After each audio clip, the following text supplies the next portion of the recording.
Hey everybody, this is Dennis, and welcome to another episode of the Grounded Reason podcast, where Joel and I discuss, you know the spiel, cord cutting, internet, etc., etc. Very eloquent intro. Today, we're going to just a little bit of an update on the episode last week about, Vote, yeah. the vote, pretty much to sell everyone's privacy down the river. Got a little bit to say about that. And then we want to cover some stuff that Chairman Pai has done, reversing a few more things from the Wheeler administration that happened this week. Hashtag bad Ajit. Hashtag bad Ajit. We're going to talk about what the Trump administration said that is the next target that we should all be worried about. Spicy actually said some stuff. Oh. Yeah. So, and then Nielsen released new cord cutting numbers. The cord cutting numbers are here. Yeah, I know. I was like, I texted Joel midweek. Literally texted me at work. Like I was like, it's like the jerk, you know, like look with the phone book. Yeah. Nielsen released the new numbers. Nielsen released the new numbers. You could, I mean, like I could picture Dennis clapping his hands together. Oh, it's Nielsen time. Yay. And I was like, well, so how do they look? He's like, I don't know. I'm still reading them. You texted me before you read them? Yeah, but I did. I give them a thorough reading, and I'm ready to tell everybody what's happening. And there's some really interesting things happening in trends. And I will say that the internet is neither being destroyed and people are cutting the cord. Right. So if you've listened to our two episodes ago, you know, the battle, the dueling the terrible journalists and their articles on cord cutting's not happening, and it's also destroying the internet. I think if those two articles slammed into each other, that they would create a black hole, right? Like they were so opposite, like antimatter. Yeah, exactly, exactly. It was just so odd. So, and I also wanted to thank a nameless commenter. They did not. They just didn't said, leave their name. They left like it was like another user was like their name, okay, or something along those lines. But they said, quote, just wanted to thank you for the even-handed reporting. I mostly listened to progressive radio stations, and the way they reported it sounded like only the Republicans took money from telecommunications. One host even went as far as to have listeners call in and ask how much their specific Republican representative accepted. If a caller asked about a Democratic representative, he would just say, oh, he's a Democrat and he voted against it, and not say anything about it as if they didn't take any money.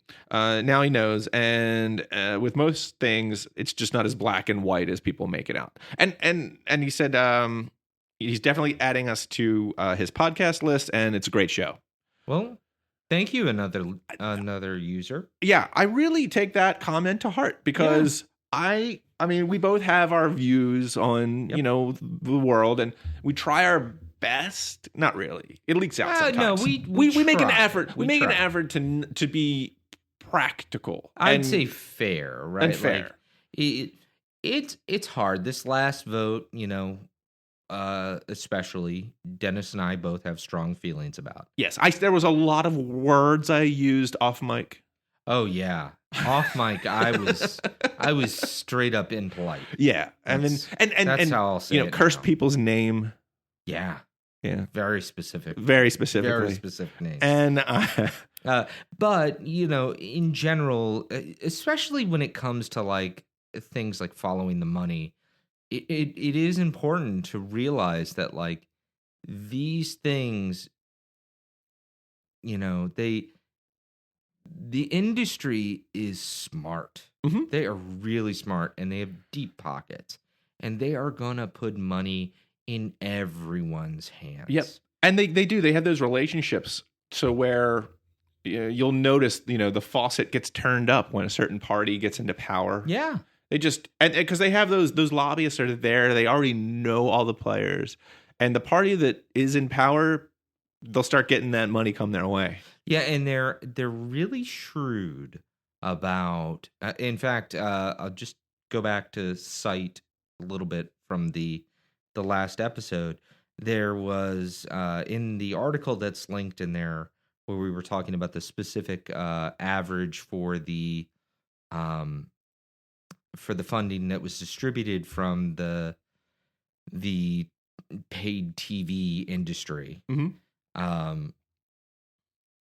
When you went inter-party and you looked at the Republican Party, there were 15 House members that broke with the party and voted no on the bill. Right. That was about removing privacy protections. And the average that those people got in donations was dramatic. It was lower than what Democrats it was voted no. And the funny thing is definitely a punishment. Yeah. Right. What's really funny is there's a few Democrats that top the list. Oh, they're higher than anyone else. Yeah. Which again, I mean, these guys are shrewd, right? Right. They know that if they're putting money in the right pockets, like big influencers, people on the right committees and so on, fine, they won't get influence with this particular vote, but they'll have influence with the next vote. Right. And I'm wondering if, and this is just, I'm shooting from the hip here, but with partisanship becoming such a part of daily politics in the Congress, especially actually in both now. I think the Senate and the House, they're both probably a little worse in the House, but they're both pretty bad. Like, how long will this game continue like this? Because if you're a lobbyist and you're paying money and someone's vote is tied because they have to vote the party line, what's the point of paying money anymore? That's an interesting point. I don't know. And then again, is it correlation or is it causation when it comes to who gets paid what? Like, does since someone voted in the past a certain way, do they get more money? Or, you know what I mean? Is it the vote that drives the money, or is it the money that drives the vote? I mean, I don't know. I do know people that work as lobbyists and people that have worked on the Hill and so on, and I wouldn't even ask them this question because it would make me uncomfortable. But just based on like the reading I've done, my guess is it really comes down to industry makes their donations based on who is in the right seat of power, right? Who's on the right committee. Exactly. And whose party is leading it, right? Like, that's how I think it works. But I mean, that's a guess. I don't know, right? And to put an even finer point, I suspect it actually changes when you look at the different associations, right? Like, every one of them probably has their own style. Oh yeah, well yeah, right? And that's true. And it's not like that; these are completely like apolitical entities. No, like the people that run these, they have politics, and I'm sure a lot of those donations follow those, that vein. Well, and just to backpedal for a second, really, the point of this, to all the listeners out there, I hope there's still someone listening after this. Yeah, because we're kind of deviating into the political realm. Boy, we sure love when people write comments. Yeah. Because they make us feel like what we're talking about is actually interesting to someone. Right. So if I can do anything, I would really encourage you, just write, a little something. Yeah, on the blog, review. Yeah, whatever you feel like. But anything send an email to podcast@groundedreason.com. We'll actually respond. Yeah. So, a few of you have, and we get right back to you. Also, in other news, you can get yourself a fancy schmancy Grounded Reason podcast t-shirt. They are very nice. I have my own. I do as well. And so do half a dozen other people. Yeah, literally half a dozen. So come on, guys. No, I mean, like, we appreciate anyone that has taken the time and spent the money to buy one of those shirts to support the show. It's very nice of you. Yes. So if you want to grab one, they come in all shapes and sizes, and you can get them at groundedreason.com/store. They come in different shapes? shirt shaped. That's pretty much the same. Yeah, they come in shirt shapes and Okay. different sizes. Okay, just checking. Yep. And I will also put that link in the show notes, as I always do. So, last episode, as we were just discussing, Congress voted, both House and Senate voted to allow. You can listen to the whole thing to get the deets. to remove privacy protections. Exactly. And pretty much what they essentially did, though, was completely deregulate ISPs from privacy. It's about a 20-minute explanation of why that is.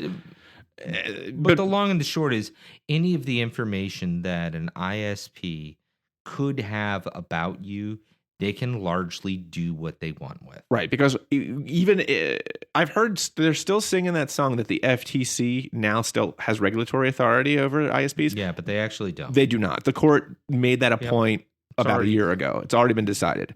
The FTC has no jurisdiction over any ISP that has a Title II service. They all currently do. So FTC has no jurisdiction. To be clear, the FTC could try and execute some form of authority on the industry. They would just fail. The court's already said it's a no game. They would just fail. And the all of the providers would just ignore it or bring them right to court. Right. And they would win. Yeah. So Donald Trump, the guy who ran on a populist agenda, basically saying that he was going to look out for the little guy and bring jobs back and protect people, did not veto this law. Yeah, it's one of those things, again, like I said this in the last episode, that, President Trump, I mean, I'm not surprised because I had read some articles that he was ready to sign this. Yeah, he said he was. So, I wasn't surprised. But I am surprised in the sense that, one, he ran on a populist agenda, like you said. So looking out for the little guy, is what you're supposed to think with that. And then two, historically, the Republican Party has been very pro-privacy, individual rights, Yeah, they always talk about liberty and... So to see that peeled back for extra protections effectively provided to corporations that this is a definite definitely siding with corporations there. I just don't get it over people. It's not like they're siding with corporations for any other reason but to fill their pockets. Right. It's clearly it's not like this creates any jobs. Right. Or does anything to help anyone. And for anyone who hasn't listened to the previous episode, the long and the short of what will happen, and it's one of those, it will happen. There's just too much money at stake. Interesting. YouGov did a poll on should President Trump veto this bill. Oh, yeah. And, okay, I've never seen this before. Well, I mean, okay, I haven't seen this in the past decade. But the poll turned out Democrats, 80% of Democrats said he should veto it. And that's not too surprising. 69% of independents said that it should be vetoed. That starts to get to be surprising. Here's it's even more surprising because 75% of Republicans. And when have you seen independents, Republicans, and Democrats agree on anything in the past decade? Yeah, and this is another thing that we've said before. Dennis and I live outside of Baltimore. We are in blue, Maryland, right? So it's obvious to guess what our politics are. But I can't even imagine getting my friends in a room who all have similar political opinions and getting them all to agree on a policy matter, let alone people from all over, different parts of the country in different walks of life. Right. I mean, the fact that like Democrats and Republicans are within 5 percentage points on an issue. There's probably no other issue where that's the Right. case. When you have if I was president and my approval rating was at 36% like it was this First weekend. of all, if you were president, I'd move to Canada. Oh yeah, you should all run if I'm. I'm just saying that. But if I had a 35 or 36% approval rating, as President Trump did over the weekend in the Gallup Daily Tracker, yeah, you'd think that if you saw a poll like this, you could say, you know what? It's obvious that the people are not with Congress on this, and pull out the veto pen. You might be able to get a little bit of goodwill.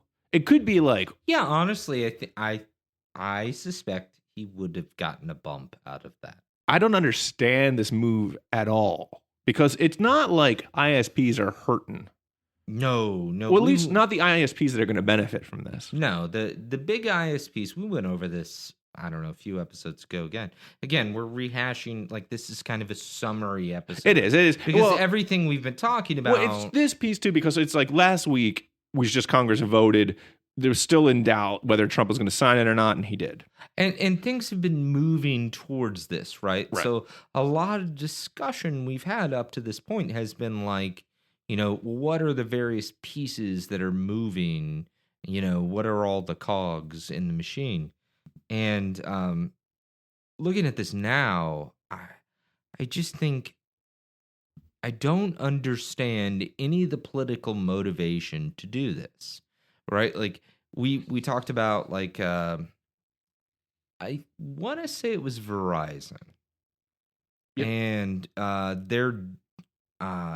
their dividend they were paying throughout the entirety of the period that the last few years, and it was like 4.9% as a stock. Like, companies that are hurting for money, I mean, I understand they function largely as a utility, right? But companies that are hurting for money don't pay. They don't 4.9% dividend. It's just not a thing, right? Like, so. And what's going to happen out of this is this thing I was going to say a little earlier, Dennis, was that what's going to happen out of this, and just for anyone who hadn't heard this earlier, is that our information is going to be sold, right? Like, the ISPs have the keys to the kingdom.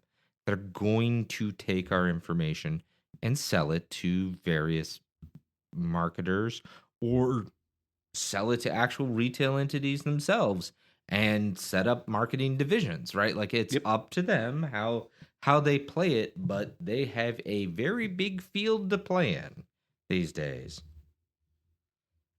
So I don't get why particularly the Republicans, exclusively the Republicans, because Democrats didn't vote yes on this. I just don't understand why they would go out of their way to pick that fight with voters. I do not. Well, first off, we talked about this, but they voted during healthcare fight to do this. So it's not like the news was paying attention. Yeah. President Trump signed this at night on the 3rd. Which is... with no ceremony at all. It was reported the next day. For the record, Dennis, the mark of good policy is that you sign it in under the cloak of midnight. Right. That is the mark of good policy. If I'm doing something that everyone loves, I do it at night so no one knows about it. Yeah, let me tell you. Like, let me give you an example. For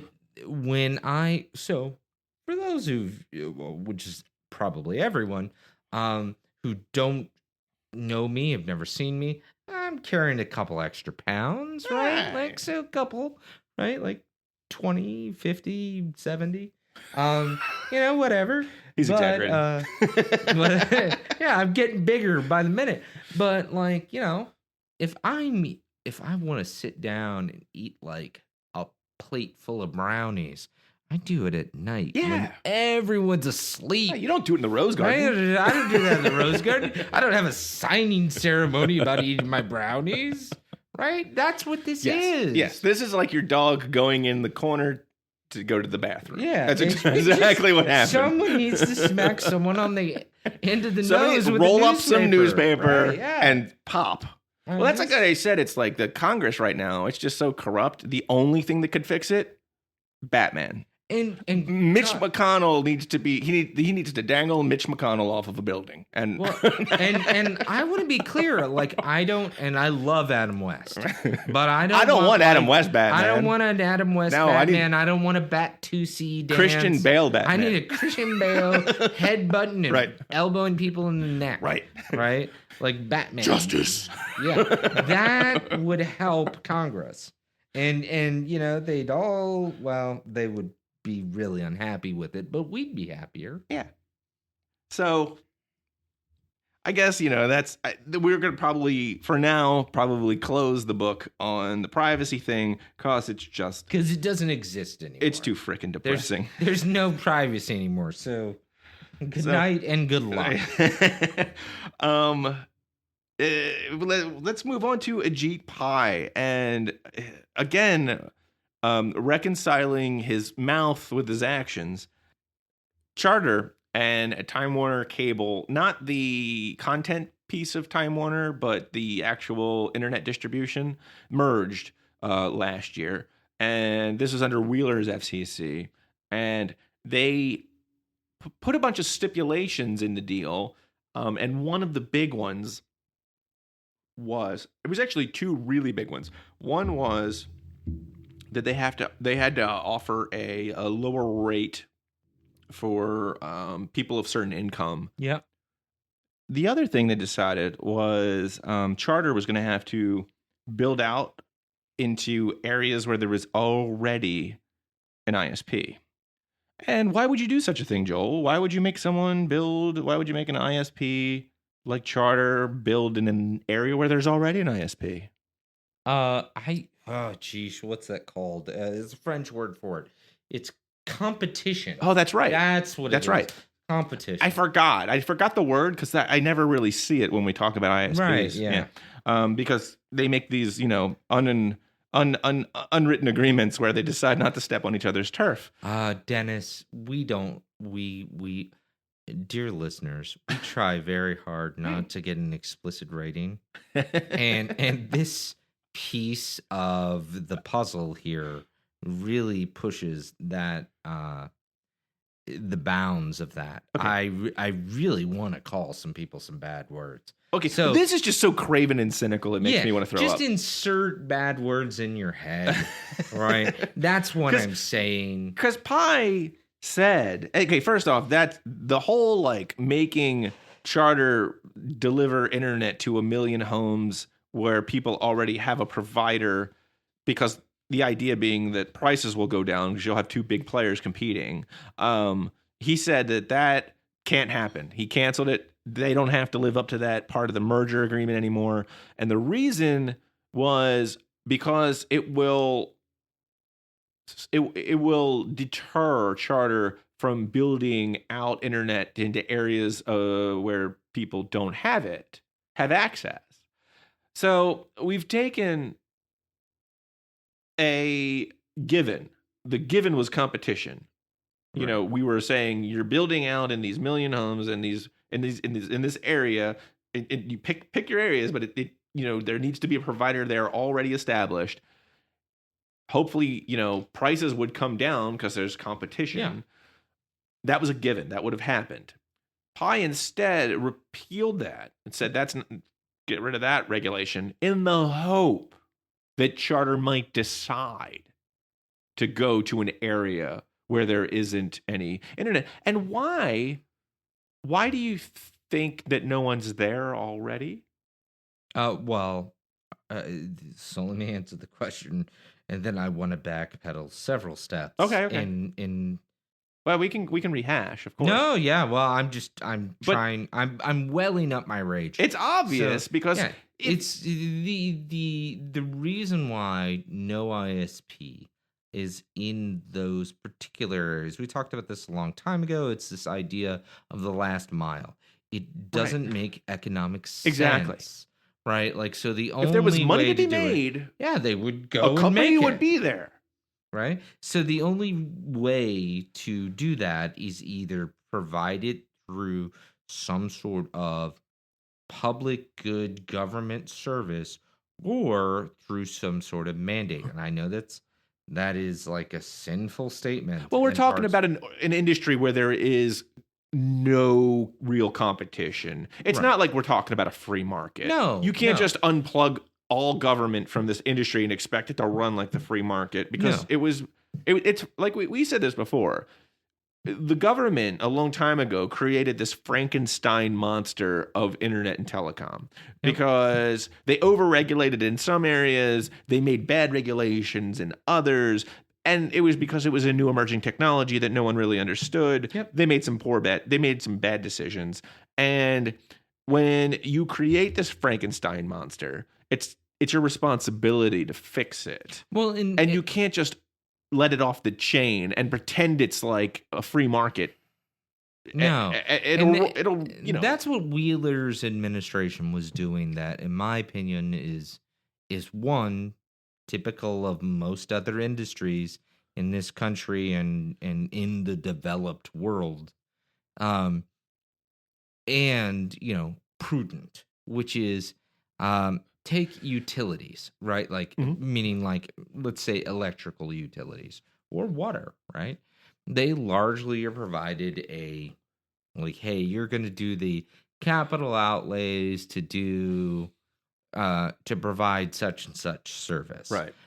We, as the government, are going to say, okay, you more or less can have that, and you more or less can have a monopoly in doing that. The only things we're going to insist upon is certain provisions around quality and expansiveness of service. Mhm. And that's what Wheeler was doing. He was going, okay, we will allow you two to merge, but in order for that to be allowed, we expect you to expand your service into these areas to provide competition with the other ISPs. So you're going to get the economies of scale from the merger, which will far outweigh the small capital expenditure you'll have to do to extend into those other areas. And, then not only does the company benefit from the merger, but society benefits from the fact that there's price competition in these other markets. Same idea with, like, hey, we're going to say you have to provide that last mile to, very rural wherever, but we're going to let you be the only one who provides that in certain areas, and maybe we'll do a subsidy. Like, these types of things are very common trade-offs and negotiations that go on between any service provider and their regulator. Yes. Well, especially in utility-based. Yeah. Like, Particularly. Right. And so to see Pi go, no, we have no function here, right? Yeah, he's totally shrugging off any responsibility whatsoever when it comes to regulating really weird ISPs. Right? Like, and I know that's a really dumb way of saying it, but... Well, he believes that the ISPs are a free market. Well, or he believes they should be. Well, no, right? I think he believes that if you completely unplugged all regulation, that they would just function. Would just solve itself, which is just patently nuts. It is. I mean, it just won't work. And the reason why you could see that is it was the case, right? Like, it was the case not that long ago where the FCC was not using its authority to much, right? Like, in the early 2000s, there really wasn't much going on from Right. a regulatory You have a perspective. couple areas of the country where there's pockets of competition. They're usually around affluent cities. Yeah. Like, and even take like a mid-tier city like Baltimore. Yeah. Where, Well, where I think we are. luck out a bit from Washington. Yeah, we've got Because it's easy if you're in Washington. we're only 50 miles away. It's a very affluent city. Yeah, and we share a lot of like very affluent counties between us. Like Yeah. there's So we but- piggyback. But even here, we've got two providers. Yep. Right? Verizon and Comcast, that's it. Yeah, and you know, But that's we're enough. lucky. We're lucky. Yeah, 'cause, we're fine. We have decent service. it's like here. 30% of the country that has a choice between, two broad. We are in the catbird seat when it comes to choice and broadband, and that's sad. When It you're only really talking, is. you have Pepsi and Coke. That's it. Yeah, and honestly, I mean, like, I'm not suggesting the government come in and kick things over and take over every market, right? Like, I'm not like I'm more or less a free market, capitalist. When a Like, market works, leave it alone. yeah, but this market inherently is monopolistic. Yes, Like, if you're and- not careful, And I know conservatives out there right now are banging their head on the desk because they're yelling about how it's the government's fault it got this way. And they're right. yeah, The government made some mistakes in the 90s. that kind of- certainly exaggerated the effects. It did. Right, but But I mean, it goes way back because AT&T and Ma Bell, I mean, it started way back in telecom. But even if that wasn't the case, right? It's the nature of utilities. And that's what the ISP is. Yep. Right? The ISP is providing effectively access to infrastructure, right? And there are very few legal entities that can provide access to infrastructure that expensive, right? And in our area, we have two. And most places they have one, and many they have none. And many they have none. And so there's plenty of places in Maryland where you can only get DSL, and you're talking like 3 to 5 MIPS. Yeah, or Mbps. So yeah, so I mean, like, and that's like carving on a stone tablet. I know, right? Like that's not living like animals. Animals, I said. So, anyways, I'm off my soapbox, but I don't. Well, the thing though, the thing that really kind of like really made me see red was how he was saying that this will enable Charter to build out in areas that don't have internet. Now, if he really cared about, because we're talking about poor areas for the most part. I'm sure there are areas that are, in general, because I'm sure there's a few areas out there that you can't get internet access and people are doing okay. But that's probably like an extreme minority. Generally, if you can't get decent internet service, it's probably because there isn't a lot of money or infrastructure to be had in that area. If he really cared, then he wouldn't have killed the Lifeline program. Yeah, no, that's exactly right. Because the Lifeline program was specifically built to give people access to internet that really couldn't get internet. So, if you care about this stuff, here's a good way to drive yourself crazy.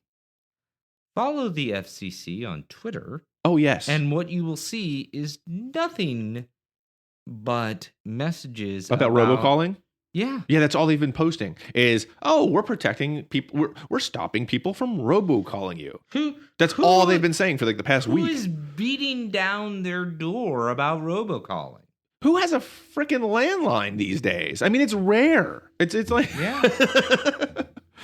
I don't know. I really don't know. You really will, if you care about what we're talking about, that stuff will drive you batty. Yeah, because that's all they've said. Oh, and speaking of like Twitter, I don't know if anyone has been checking their feed, but it's filled with nothing but ISPs telling me how much they care about my privacy.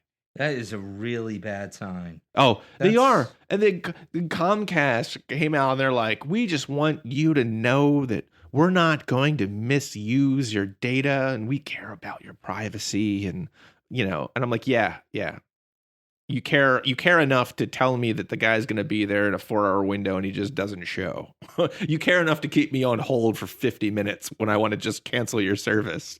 It's ridiculous. Yeah, I mean, just F those guys, man. I can't. I can't. All right, so ray of hope here. In Ars Technica, which if you listen to the podcast, you know that we cite them often. We love them. Yeah. Made me feel a bit better because the ISP privacy rules, they have an article, and I'll put this in the show notes. ISP privacy rules could be resurrected by states, starting in Minnesota. The Minnesota legislature, which, by the way, and this actually calls back to an earlier episode, Republicans. Yeah. Republicans own the Minnesota Yes, they do. legislature. And Joel and I were talking about how different things are on the local levels and the state level, because those folks actually live and work with normal folks like us and have to deal with the same problems. Yeah. It's amazing what happens when you're in an area with your local representative and you see them in the grocery store. Yeah. How practical their decisions become. Ideology starts to melt away. And you're like, oh, let me just do what people want and do things that help people. Well, they've voted to try and to put their own state level privacy rules in effect for any ISP that's going to be doing business in their area. Way to go, Minnesota. Yeah. And I suggest, like, right now, because you're not getting much action out of this Congress, it seems, because there's enough people who are livid over this. And the poll numbers I just quoted on, what people thought of this privacy, giveaway to the ISPs, and then how Trump just completely ignored that and signed it away. I'd work on the state level. Call your state representative and try to put some get something going at a state level to try to put privacy rules in place. Yeah. And I honestly think that a little bit of pressure gets the state representatives to be very active in this, because I suspect they're already hearing it. Right. And because, the 10th Amendment and all, anything the state puts in place is going to override any federal law. That's right. So if they can get some privacy rules going at that level, there's really, the thing that Congress did doesn't even matter. No. Well, I mean, as long as you live in one of those states. Yes. Which I guess we'll vote with our feet, right? Like, I mean, like, if that's what it's going to come down to, if they want to make everything so free market, then I guess we'll that's where we are at. 2 states where everyone lives. Right, just everyone just moves to a state where your government gives a crap. At least I'm gonna host my servers over there, or in Seychelles, or right, exactly.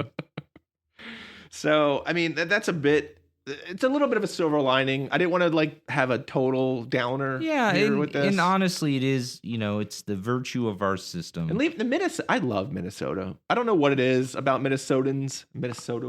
I work with a bunch of folks from Minnesotans. Is that what they go by? I believe it's Minnesotans. Okay.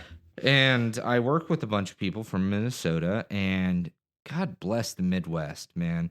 And I make jokes about it with them that, how do you guys deal with us East Coasters, right? Well, there's a lot of nice. Yeah. And that's what it is they're really nice. And it's like Canada just kind of, I think Canada has a wound. Yeah. And nice just kind of bleeds out into Minnesota, and the Dakotas, Midwest, Iowa, all those areas. Well, and I think if you take the 2 coasts, right, and then most of Texas. Well, California is really nice, but that is not fair because the weather is just beautiful. Yeah, and but I think that's why. On the coasts and even down when you're talking on the Gulf, right? You're really talking about very extreme opinions, one way or the other. Yeah. And the nice thing about the Midwest is, in general, it's a pragmatic kind of middle of the road opinion. Yeah. And so, like, when those people speak, In general, I of tend to course. listen. Yeah, well, I mean, they're doing some good stuff with, ISP privacy. So hopefully everyone will listen and, follow their lead, because it's the only step I can see right now. Yeah. So back to bad news. And Dennis, that was like a 30-second respite. that's kind of where we are right now. I mean, that's kind of the state of the country. I got like... I was happy because I heard Invader Zim is coming back. Like, they're like making new episodes of a cartoon I watched like 20 years ago. That was my like highlight of the week. That was the good news. That was the good news this week. That and Minnesota. That was it. So that's not a lot of good news. No, it's not. So Spicy, Sean Spicer, out there said that net neutrality is the administration's next target. That noise you heard was my jaw dropping. I just don't like why would someone pick that fight After what they just did? It's really like somebody came over my house and then they spill a beer. And then I'm like, oh, you spilled a beer. Here, let me get you something to clean it up. And then they just start peeing on the spot where they just spilled the beer. Like, that's kind of what's happening here. Yeah. It's like it's like they're not even it's like they don't even care what people's opinions are or how the public feels about what they're doing. No. To sit there and do this and then say, net neutrality's next. Something that got like millions of comments in support of at the FCC. It's again, much like we were talking about these privacy rules a few minutes ago. It's one of the very few unilaterally supported, policies. Like, why would anyone pick this fight? Yeah, like, and they use dog whistle terms first off, because Spicer said the Obama administration reclassified them as common carriers. Not true. The FCC under Wheeler reclassified them as common carriers. You know why? That there's a big difference there. It's because it's a separate commission. The FCC has the president holds no sway over what the FCC does. Yes, that's correct. It is completely independent of any presidential directive, which is what I don't understand about this. Like, if you boil it down, what I'm surprised the most about, like, if for some reason, as the Trump administration, you wanted to go after net neutrality, why not let Chairman Pai go after it and keep the political stink off? Exactly. Like, I don't get it at all. And Spicer went on. He said that Trump has pledged to reverse this overreach, and that he said that it's another examples of the bureaucrats in Washington placing restrictions of, one kind or another on a company, in this case, internet service providers, and that they're picking winners and losers. Because he's doing that thing that they all do where they pretend that ISPs are the same as, like, Facebook or a website. And they're not. It's a completely different thing. It's like saying that, water's competing with, like, Kohler faucets. Like, it's totally different. It's ridiculous. And I'm trying to think from a practical standpoint, what the executive branch can do on net neutrality, right? Like, I know Congress can do something. They can. But I'm not sure what the executive branch itself can do. Well, the FCC. Well, okay. Sorry. Outside the commission. Right. Well, they can't. And that's what Spicer. But Spicer's treating the FCC like it's just another wing of the executive. Like it's another wing of the presidency. And it's not. It's an executive branch, but it's a commission. And commissions are supposed to be completely independent. Yeah, they're supposed to be independent. And that's why I made the mistake of actually phrasing it as if it were separate. Right? Because historically, that's how they function. Yeah. And I don't mean just under the Obama administration. George W. Bush did that. Right. Wheeler pretty much had his own You could keep agenda going and back. executed it. President Clinton was the same way. Powell did, Powell, when Powell was running the FCC, he did a lot of stuff I didn't like, but it was him who but made it was the calls. independent. Right. Yeah. And I just don't, like you said, like, I don't understand because it's not even like Trump's own supporters agree with this at all. Like, everyone I've spoken to, I mean, the Donald on Reddit, the Donald subreddit, which is like the most Trumpy place you can go. Yeah. We're like, that was kind of a bad move. Like, they were not fans of this. Those are hardcore supporters of the administration. So to hear them be upset by this type of policy move, is very notable. Yeah, it the thing that gets me is it's like they don't even consider themselves. They meaning the administration. Yeah, they're like because there's. I know this is like a little bit Pollyanna, but this whole thing was put in place so they could serve us. And while I know that wasn't what was happening, they would at least kind of pretend to care every once in a while and throw us a bone. This administration completely ignores anything that people seem to want. Yeah, I'm a little confused by it. Like, my impression is that there are Trump administration supporters, right? Like those people that voted for the Trump administration. For whatever reason. For whatever reason. Right. And then there are Trump fans. Yeah, the guys and women that go to the rallies. Yeah, and they love President Trump regardless of what he's saying or doing, right? Like they just like the guy because they like him. And my impression is that they're pandering to that population. Yeah, but that's not okay. That'll win you a coup. That won't win you an election. And that's what scares me. Yeah. Yeah, I don't know. I don't get it, Dennis. That's where it comes down to. I don't understand the political calculus that's going on. And I'm not a political operative, so maybe there's a rationale that I'm just not seeing. And I know our show usually doesn't get this political, but some of the actions that have been happening lately have kind of really put me over the edge. So typically you and I are very like policy oriented. Yeah, I try to talk issues. Right. But the unfortunate thing, and it goes in cycles, but the unfortunate thing is that the politics has taken over the policy, right? Mm-hmm. Like, so there isn't anything that looks to be a driving philosophy other than just undoing anything that was done before.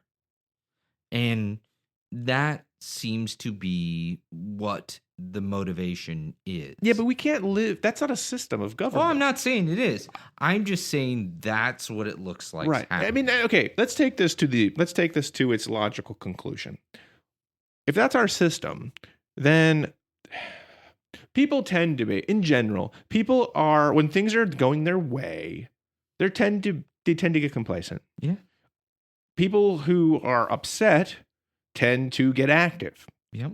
Which is kind of what happened this election. Yeah, so we would eventually be ruled by nothing but the angry. Right. So, and that's what you can expect. And it's happening right now. If you look at, the Women's March on Washington, and you look at things like that, you can see who's politically active right now.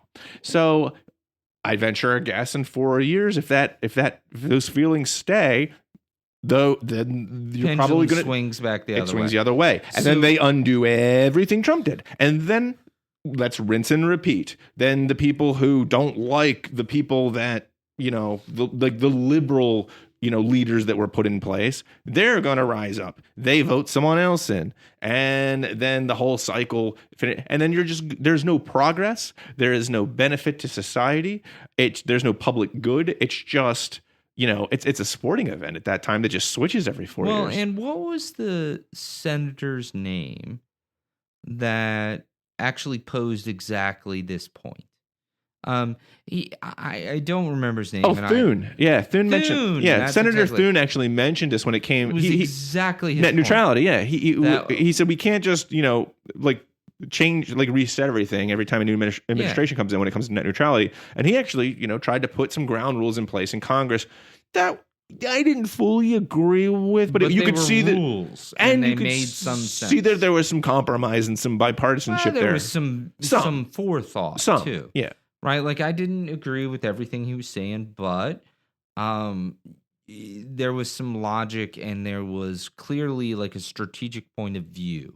Right? That you could sustain for more than 4 years. And that's my point, is that, like, imagine governing any other utility function, like, so, and to be clear, in this instance, I'm referring to getting to the internet as a utility function, right?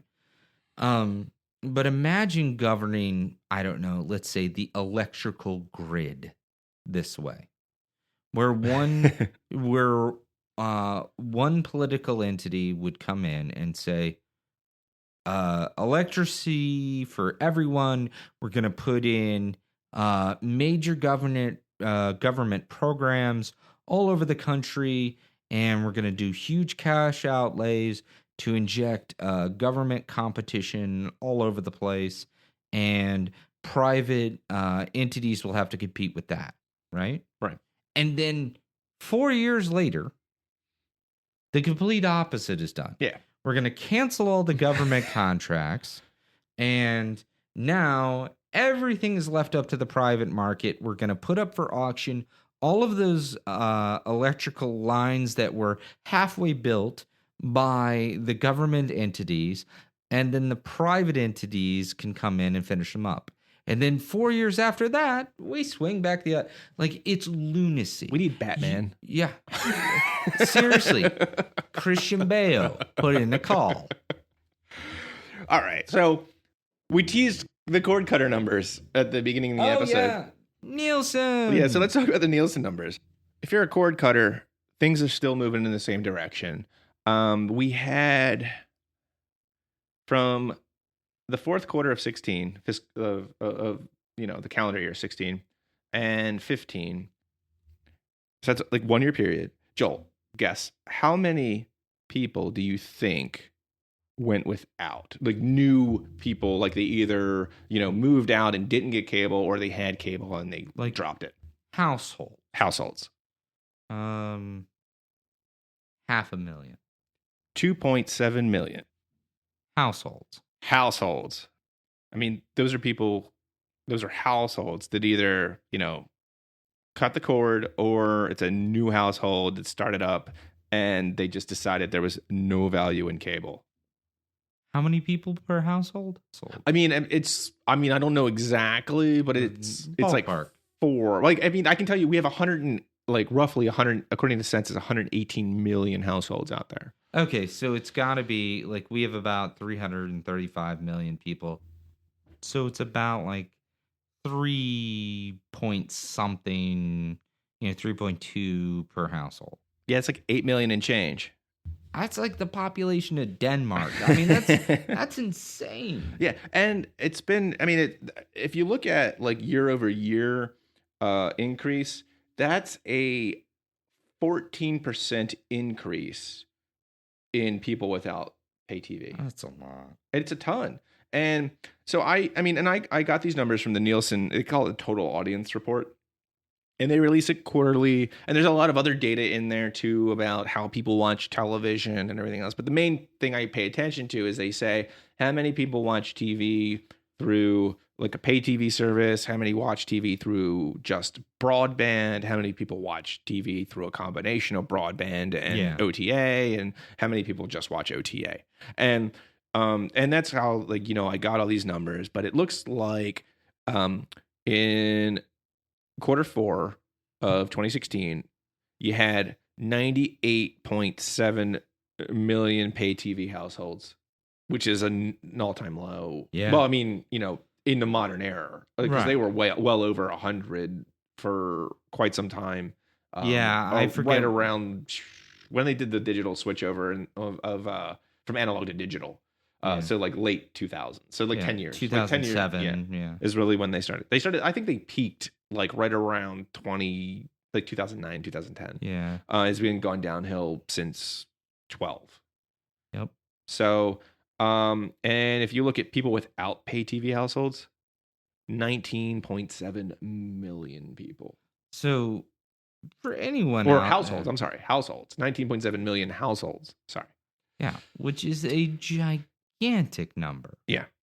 I mean, like, so, and it's growing.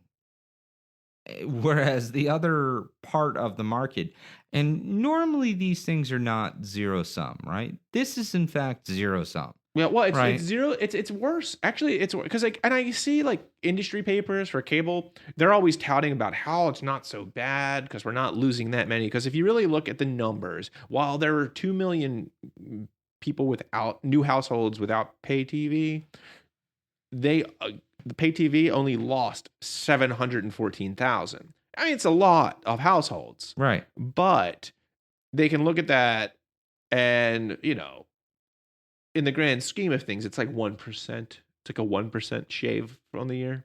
So they can say, it's just 1%. And it might not look like that big a deal. Yeah, you bleed 1% every year over time. That gets really bad really quick. But not to mention, I mean, if you look at the Nielsen TV households from 15 to 16, you're talking 2 million household gain. And then I'm not talking about it. That's just a number coincidence. I'm not talking about gain in non-pay TV people. I'm saying how many new households there were. Yeah. So new households went up 2 million. Yeah. And the lion's share of that went to not getting cable. Or pay TV. Pay TV. Right. And so that's the thing is they make this distinction in a lot of these papers about like never had cable and cord cutters. Right. But the bottom line is people that are not putting money into cable companies' pockets for content. Right. That's what it really is. It boils down to, do you see value in pay TV or do you not? Yeah. And to me, this trend looks like people are seeing less value in pay TV. Yeah, and what I'm waiting for, and I think our market will eventually provide it, right?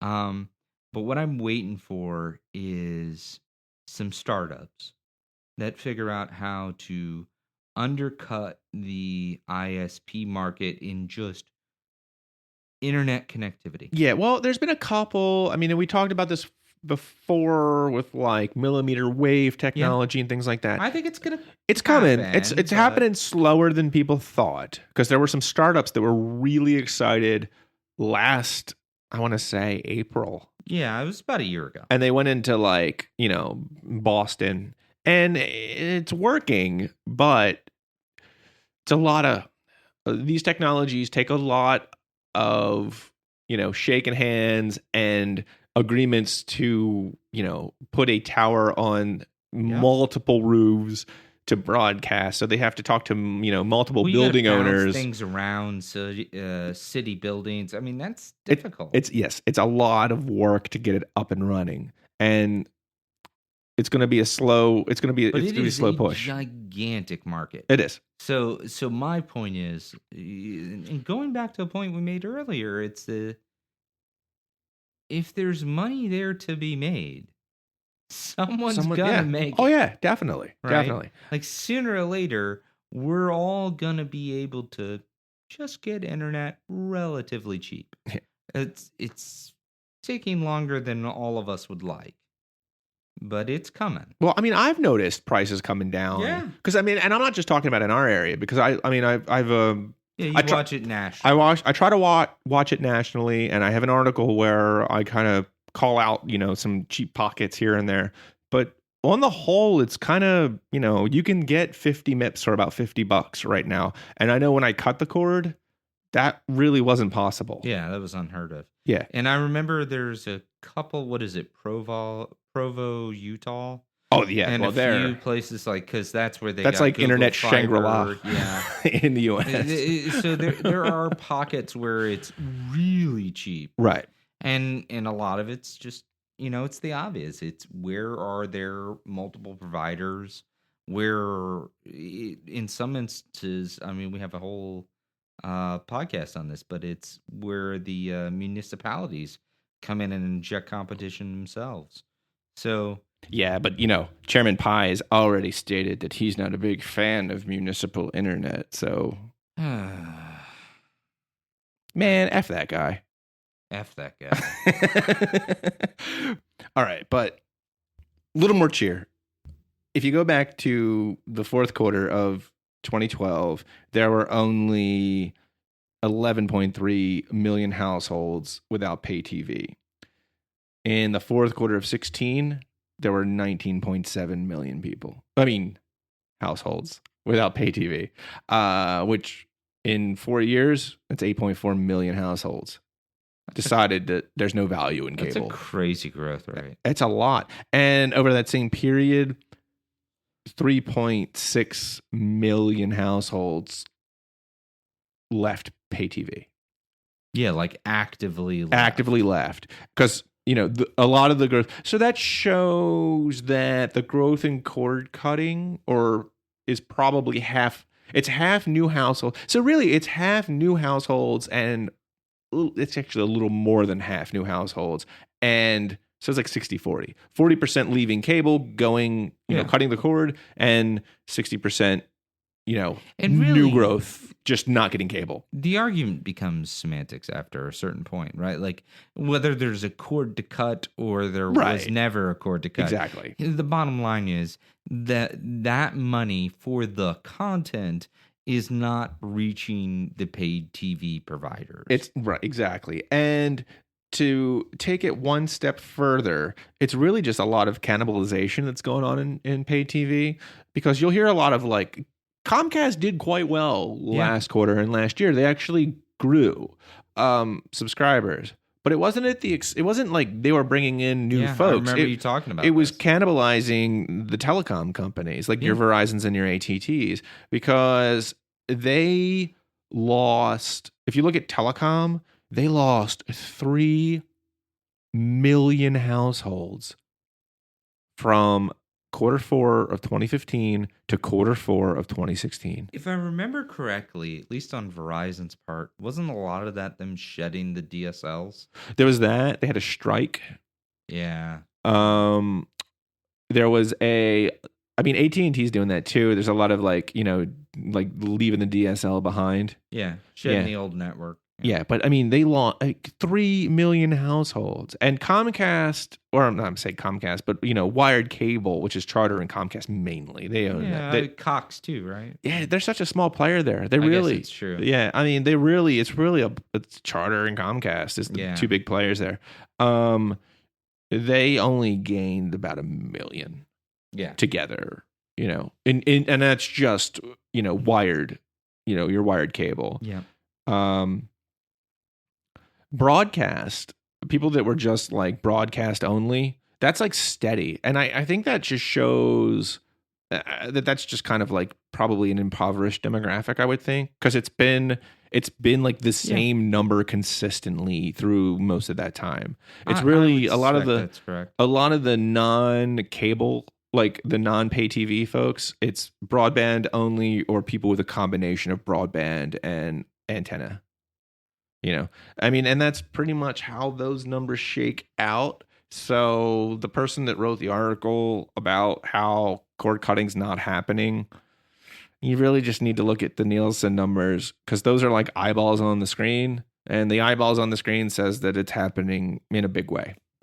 Well, and to the other person who wrote that the internet shall soon be destroyed by all these cord cutters, particularly millennial cord cutters, sure seems to be a lot of them. Yeah. And I don't know, I can still get to the internet, so I'm not worried. I believe in the idea that when there's demand, supply will catch up. Just build more tubes. Yeah, that's all you gotta do. More tubes. Way to go. All right, so buy some T-shirts. Subscribe. Yep, subscribe, especially if you listen on iTunes, because that's really important to us. If you're digging the show, leave a comment on We love those. blog, and we'll read it, talk about it possibly. You can leave us a review on iTunes, 5 stars, or we're going to come and get you. I'm just kidding. Probably. We'll take 4 stars. Probably kidding. Nah, we want 5 stars. If you have any questions or comments, follow us on Twitter. Yeah, we like those too. At Grounded Reason. Yeah. I try to I say some really funny stuff on Twitter. I'm not kidding. It's dropped dead hysterical. You guys should follow us. They're genuinely pretty. I don't like to bloat his ego, but they're pretty funny. All right, so I guess that wraps up another one. This is Dennis Restaro. And this is Joel Reeves. Take care, everyone. Man, seriously, stop stepping on my line. Later, people.